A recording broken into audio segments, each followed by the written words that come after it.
All right, finally we have the neologism thought process.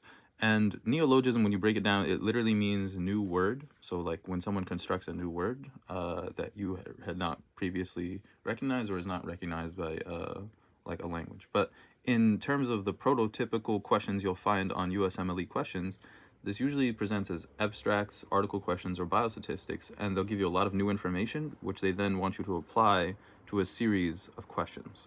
Okay, so again, like you'll have an article with an abstract method, like the literal article, and they'll also give you the reference and the authors of who it is at the bottom, right?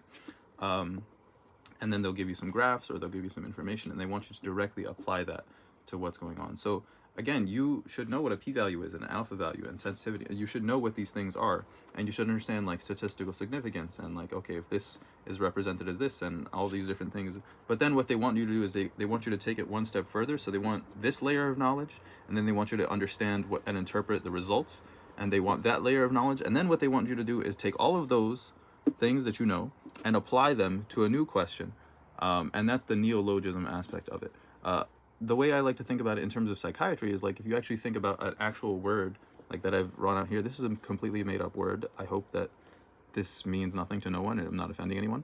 But I try to reserve judgment on whether something is new or not, because it may just be new to me.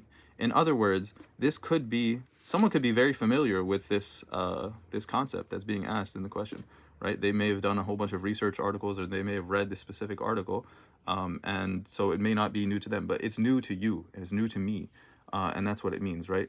But if you look at these letters, like these are English letters. They're not like Sumerian letters. They're not like like I don't know these languages, right? But I know that, okay, this is a Q and this is a V and this is a L, right? And again, that's the reason I mention that is because going back to this point, you may not know exactly what's going on in these questions, but you have the building blocks to make sense of these things, right?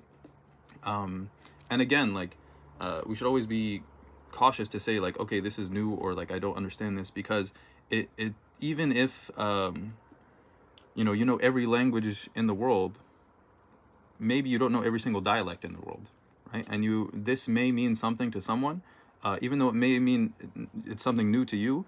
It could be possible that the patient or the question that's being asked, it makes a lot of sense to someone else, right? So just being cautious about saying that this is totally new, or saying that this is a neologism and writing that in a note, because it may not be the case. It just may be new to you.